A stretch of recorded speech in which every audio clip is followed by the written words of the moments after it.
যার ভিতরে কোরআন আছে, যার ভিতরে কোরআনের মহাব্বত আছে, সে ব্যক্তি যিনি কোরআন নিয়ে এসেছেন নবী মুহাম্মদুর রাসূলুল্লাহ সাল্লাল্লাহু আলাইহি ওয়াসাল্লাম, তাকে মহাব্বত করে। যার ভিতরে কোরআন নাই, যার ভিতরে কোরআনের মহাব্বত নাই, এমন ব্যক্তি মুহাম্মদ সাল্লাল্লাহু আলাইহি ওয়াসাল্লামকেও মহাব্বত করে না। মুহাম্মদ সাল্লাল্লাহু আলাইহি সাল্লামকে মহাব্বতের একটা সহজ নমুনা হইল ব্যক্তি মুহাম্মদ সাল্লাল্লাহু আলাইহি সাল্লামের দেখানো পথকে অনুসরণ করবে। এজন্য আমাদের দায়িত্ব আমরা মুহাম্মদ সাল্লাল্লাহু আলাইহি ওয়াসাল্লামের দেখানো পথকে অনুসরণ করব, চেষ্টা করব তো ইনশাআল্লাহ। আর একটা বিষয়, নবী মুহাম্মদুর রাসূলুল্লাহ সাল্লাল্লাহু আলাইহি ওয়াসাল্লামকে মহাব্বত করার অন্যতম নমুনা হলো, কোনো দিন কোনো ব্যক্তি যদি আপনার আমার কলিজার টুকরা সমস্ত মুসলমানদের হৃদয়ের স্পন্দন নবী মুহাম্মদুর রাসূলুল্লাহ সাল্লাল্লাহু আলাইহি ওয়াসাল্লামের বিরুদ্ধে কোনো কথা বলে, তাকে গালি দেয়, তার বিরুদ্ধে কটূক্তি করে, তাহলে ওই বেয়াদবকে জমিনের ওপরে রাখার কোনো সুযোগ নাই, কোনো অধিকার নাই। সোজা হিসাব আমার রব, আপনার রব কোরআনে কারীমের সূরা আহজাবের 61 নম্বর আয়াতে জানিয়ে দিয়েছেন, মালউনিন আইনামা সুকিফু উখিযু ওয়া কুতিলু তাকতিলা। রব্বে কাবা জানিয়ে দিয়েছেন, যেই লোকটা আমার রাসূলের বিরুদ্ধে কথা বলবে, যেই লোকটা আমার রাসূলকে গালি দিবে, যেই লোকটা আমার রাসূলকে কটূক্তি করবে, পরিষ্কার কথা শুনে রাখো দুনিয়ার মানুষ, ওই লোকটা আমি রবের পক্ষ থেকে অভিশপ্ত। আইনামা সুকিফু, এই বেয়াদবটাকে যেখানে পাওয়া যাবে উখিযু, সেখানেই পাকড়াও করা হবে, ওয়া কুতিলু তাকতিলা, আর এই বেয়াদবটাকে জাহান্নামে পাঠিয়ে দেওয়া হবে। এটাই শরীয়তের বিধান। আপনারা জানেন, সদ্য রাখাল রাহা নামক একটা বেয়াদব আমার রাসূল সাল্লাল্লাহু আলাইহি সাল্লামের বিরুদ্ধে বাজে মন্তব্য করেছে, শুনেছি ক্ষমা চেয়েছে। পরিষ্কার কথা শুনে রাখেন, আল্লাহ রাব্বুল আলামিন নবীজির বিরুদ্ধে যে কথা বলে তাকে ক্ষমা করেন না। মক্কা বিজয়ের পরে নবীজি সাল্লাল্লাহু আলাইহি সাল্লাম যখন মক্কার মধ্যে ঘোষণা করলেন, লা তাসরিবা আলাইকুমুল ইয়াউম, তোমাদের কোনো বিচার হবে না, তোমাদের সকলকে ক্ষমা করে দেওয়া হলো। আমার রব মুহাম্মদুর রাসূলুল্লাহ সাল্লাল্লাহু আলাইহি সাল্লামকে ডাক দিয়া বলেন, নবী আমার, আপনি সকলকে ক্ষমা করতে পারেন, আপনি সুমাইয়ার হত্যাকারীকে ক্ষমা করতে পারেন, আপনি খাব্বাবকে যন্ত্রণা দেনেওয়ালা ব্যক্তিকে ক্ষমা করতে পারেন, বেলালকে যে শাস্তি দিয়েছে তাকে মাফ করতে পারেন, বদরের যুদ্ধে বেয়াদবি করেছে মাফ করতে পারেন, উহুদের যুদ্ধে বেয়াদবি করেছে মাফ করতে পারেন। কিন্তু আমার নবী শোনেন, যেই বেয়াদবটা, যে সমস্ত বেয়াদবরা আপনার বিরুদ্ধে কথা বলেছে, আপনার বিরুদ্ধে কবিতা রটনা করেছে, এই রকম 11 জন নারী পুরুষ বেয়াদবকে আমি আল্লাহ ক্ষমা করব না। মালউনিন, এরা আমি আল্লাহর পক্ষ থেকে অভিশপ্ত। আইনামা সুকিফু উখিযু ওয়া কুতিলু তাকতিলা, এদেরকে যেখানে পাওয়া যাবে সেখানেই পাকড়াও করা হবে, সেখানে এদেরকে কুকুরের মতো হত্যা করে দেওয়া হবে। এটা আমি রবের বিধান। সুতরাং রাখাল রাহা নামক এই বেয়াদবটাকে দুনিয়া থেকে সরিয়ে দেওয়া, জমিন থেকে কবরের নিচে পাঠিয়ে দেওয়া, এটাই শরীয়তের বিধান, ঠিক কিনা? কোনো বেয়াদব নবীর বিরুদ্ধে কথা বলে জমিনের উপরে টিকে থাকবে এমন হুকুম নাই, কোনো সুযোগ নাই। এজন্য আমরা মনে রাখব, এই ধরনের বেয়াদবের ব্যাপারে আমরা রাষ্ট্রের কাছে দাবি জানিয়ে এসেছি, পূর্ব থেকে জানিয়ে এসেছি, এখনও জানাচ্ছি। পরিষ্কার কথা, এদেরকে গ্রেফতার করুন, সর্বোচ্চ শাস্তির ব্যবস্থা করুন। যেমনিভাবে 2013 সালে হেফাজতে ইসলামের পক্ষ থেকে এই সমস্ত কুলাঙ্গারদের বিরুদ্ধে আন্দোলন হয়েছিল, এই হেফাজতে ইসলাম কিন্তু থেমে যায় নাই, শেষ হয়ে যায় নাই। মনে রাখতে হবে, এদেশের প্রত্যেকটা তাওহীদি জনতা হেফাজতে ইসলামের সদস্য, ঠিক কিনা? সুতরাং কোন বেয়াদব এখনো যদি আপনার আমার রাসূলের বিরুদ্ধে কথা বলে, ওই বেয়াদবকে জমিনে বাঁচিয়ে রাখার কোনো দরকার নাই। ওই বেয়াদবকে সর্বোচ্চ শাস্তি ফাঁসির কাস্টে ঝুলিয়ে হত্যা করা, এটাই শরীয়তের বিধান, ঠিক কিনা? আল্লাহ রাব্বুল আলামিন আমাদের সকলের দিলের মধ্যে নবী মুহাম্মদুর রাসূলুল্লাহ সাল্লাল্লাহু আলাইহি ওয়াসাল্লামের ভালোবাসাকে ধারণ করে নবী মুহাম্মদুর রাসূলুল্লাহ সাল্লাল্লাহু আলাইহি ওয়াসাল্লামের আদর্শকে নিজেদের জীবনে, ব্যক্তিগত জীবন, পারিবারিক জীবন, সামাজিক জীবন, রাজনৈতিক জীবন, রাষ্ট্রীয় জীবন, অর্থগত জীবন সব জায়গার মধ্যে ফিট করে আমাদের প্রত্যেকের জীবনকে সাহাবাওয়ালা রঙে রঙিন করার তৌফিক দান করো। আমাদের প্রত্যেকের জীবনকে কোরআনী রঙে রঙিন করার তৌফিক দান করুন।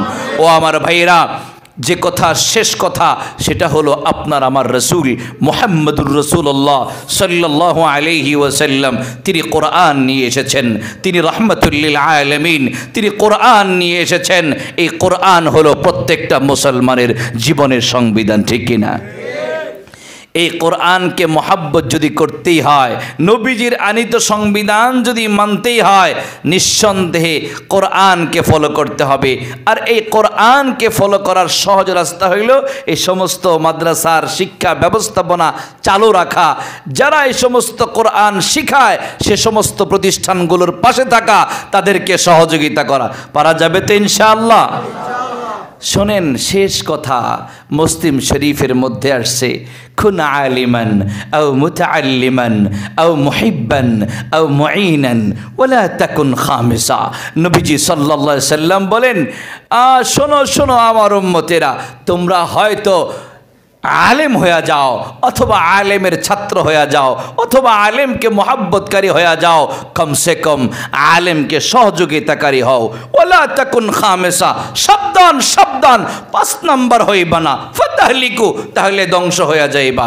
আলেমকে মহাব্বত করব, কোরআনওয়ালাকে মহাব্বত করব, কোরআনওয়ালাকে সহযোগিতা করব। পারা যাবে তো ইনশাআল্লাহ? আল্লাহ আমাদের সকলকে কবুল করুন। আল্লাহ আমাদের সকলকে উম্মতের রাহবার উলামায়ে কেরামের সাথে থেকে দ্বীনের কাজে এগিয়ে চলার তৌফিক দান করুক। অনেক রাত হয়ে গেছে, কথা আর বলবো না, লম্বা সময় নষ্ট করব না, ঘুমাবেন, ফজরের নামাজও পড়তে হবে। আমরা ইনশাআল্লাহ এই দ্বীনি মাহফিল যেন প্রতি বছর হয়, এজন্য চেষ্টা করব তো ইনশাআল্লাহ, সহযোগিতা করব তো ইনশাআল্লাহ, পাশে থাকবো তো ইনশাআল্লাহ। আল্লাহ রাব্বুল আলামিন এই মাহফিলকে কবুল করুন। মাহফিলের আয়োজক একেবারে প্রথম দায়িত্বশীল হাফেজ মিজান এবং আপনারা এলাকাবাসী যারা আছেন, যুব সমাজ, মুরব্বীরা সকলে মিলে আয়োজন করেছেন। সকলের জন্য দোয়া করি, আল্লাহ পাক সকলের দুনিয়া এবং আখিরাত উভয় জায়গায় কল্যাণ দান করুন। দুরূদ শরীফ পড়ি। আল্লাহুম্মা সাল্লি আলা মুহাম্মাদিন ওয়া আলা আলি মুহাম্মাদ كما صليت على إبراهيم وعلى آل إبراهيم إنك حميد مجيد اللهم بارك على محمد وعلى آل محمد كما باركت على إبراهيم وعلى آل إبراهيم إنك حميد مجيد الحمد لله رب العالمين والصلاة والسلام على سيد الأنبياء والمرسلين ربنا ظلمنا أنفسنا وإن لم تغفر لنا وترحمنا لنكونن من الخاسرين اللهم إنا نسألك الجنة ونعوذ بك من النار اللهم أجرنا من النار মালিক রে, সন্ধ্যার পর থেকে নিয়ে এ সময় পর্যন্ত দীর্ঘ সময় তোমার কোরআন ও হাদিস থেকে আলোচনা হলো। উম্মতের রাহবার উলামায়ে কেরাম আলোচনা করলেন, তোমার মুহাব্বতের বান্দারা বসে বসে আলোচনা শুনল। মালিক রে, তুমি দয়া করে মায়া করে আমাদের প্রত্যেকের জিন্দেগির গুনাহগুলোকে মাফ করে দাও। ওগো মালিক, আজকের এই মাহফিলকে তুমি কবুল করে নাও। আল্লাহ, এই মাহফিলকে উসিলা করে পুরা এলাকাবাসীকে হিদায়াতের উপরে চলার তৌফিক দাও। আল্লাহ, এলাকার প্রত্যেকটা লোকের জন্য তুমি কল্যাণের ফয়সালা করে দাও। মালিক রে, আজকের এই মাহফিল করতে গিয়ে যারা সহযোগিতা করেছে, অর্থনৈতিকভাবে পরামর্শ দিয়ে, বিভিন্নভাবে শ্রম দিয়ে, কষ্ট করে মাহফিলের ইন্তজাম করেছে, আল্লাহ তুমি তাদের প্রত্যেকের পরিশ্রম, প্রত্যেকের মেহনতকে কবুল করে নাও। আল্লাহ তাদের এই মেহনতকে কবুল করে তাদের প্রত্যেকের জন্য তুমি কল্যাণের ফয়সালা করে দাও। মালিক রে, দুনিয়ার মধ্যেও কল্যাণ দিয়া দাও, আখিরাতেও প্রত্যেকের জন্য তুমি জান্নাতের ফয়সালা করে দাও। মালিক রে, দীর্ঘ রাত পর্যন্ত তোমার কোরআনের মহাব্বতে তোমার বহু বান্দা, মুরব্বি বাবারা, দাড়ি পাকা লোকগুলা বৈশা রইছে। যুবক ভাইয়েরা গুনাহ করার সুযোগ ছিল, গুনাহ না কইরা বৈশা রইছে। মাসুম বাচ্চারাও বৈশা আছে। ওগো মালিক, এদের মধ্যে যার হাত তোমার দরবারে পছন্দ হয়, তার হাতের ওসিলায় তুমি আমাদের প্রত্যেকের দোয়াকে কবুল করে নাও। মালিক রে, জানি না কোন ভাই কোন নেক মাকসাদ নিয়ে হাত উঠাইছে, আল্লাহ প্রত্যেকের দিলের নেক মাকসাদ গুলাকে তুমি পুরা করে দাও। মালিক রে, বহু ভাই চাকরিহীন, তার তুমি চাকরির ব্যবস্থা করে দাও। আল্লাহ বহু ভাই ঋণগ্রস্ত, তাকে তুমি ঋণ মুক্ত করে দাও। আল্লাহ বহু ভাই অসুস্থ, তাকে তুমি সুস্থ করে দাও। আল্লাহ এখানে যারা হাত তুলে আমিন আমিন করতেছে, জানি না কার মা নাই, কার বাবা নাই। মালিক রে, যারা বাবা হারা মা হারা, আল্লাহ আমাদের প্রত্যেকের আব্বা আম্মার জন্য তুমি জান্নাতুল ফিরদাউসের ফয়সালা করে দাও। রব্বির হামহুমা কামা রব্বায়ানি সগীরা, রব্বির হামহুমা কামা রব্বায়ানি সগীরা। মালিক রে, আমাদের প্রত্যেকের দাদা দাদি, নানা নানি যারা অন্ধকার কবরে শুয়ে আছে, তাদেরকে তুমি মাফ করে দাও। বাবা আদম আলাইহিস সালাম থেকে পর্যন্ত যত মুমিন নরনারী দুনিয়া থেকে চলে গেছে, আল্লাহ প্রত্যেকের কবরে আযাব তুমি মাফ করে দাও। আল্লাহ প্রত্যেকের কবরকে তুমি জান্নাতের টুকরা বানাইয়া দাও। আল্লাহ আজকের এই ওয়াজ মাহফিলকে আমাদের প্রত্যেকের জন্য হেদায়েতের জরিয়া বানায়া দাও। আল্লাহ প্রত্যেকের জন্য হেদায়েতের জরিয়া বানায়া দাও। আল্লাহ তোমার বান্দারা একমাত্র তোমার সন্তুষ্টির জন্য আজকের এই মাহফিলের ইন্তজাম করছে।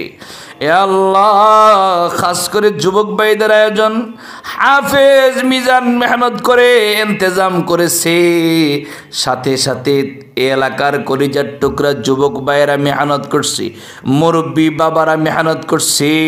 আল্লাহ তুমি তো বান্দাকে ক্ষমা করার জন্য ওসিলা তালাশ করো। মালিক রে, আজকের এই মাহফিলকে ওসিলা করে তোমার প্রত্যেকটা বান্দাকে তুমি মাফ করে দাও। এ আল্লাহ, আমাদের প্রত্যেকের দোয়াকে তুমি কবুল করে নাও। আল্লাহ মাদ্রাসাকে তুমি কবুল করে নাও। আল্লাহ মাদ্রাসার সমস্ত জরুরত তুমি তোমার গায়বী খাজানা থেকে পুরা করে দাও। আল্লাহ এলাকার প্রত্যেকটা লোককে মাদ্রাসার প্রতি মোহাব্বত জন্মায়া দাও। এ আল্লাহ, মাদ্রাসার সমস্ত পেরেশানি তুমি দূর করে দাও। ঋণ থেকে থাকলে ঋণ দূর করে দাও। আল্লাহ উত্তর উত্তর মাদ্রাসার কল্যাণের ফয়সালা করে দাও। এ আল্লাহ, এত রাত্রে বেলা তোমার বান্দারা হাত উঠাইছে, মাহফিল থেকে ওঠার আগেই তোমার বান্দাদের সমস্ত গুনাহ তুমি মাফ করে দাও।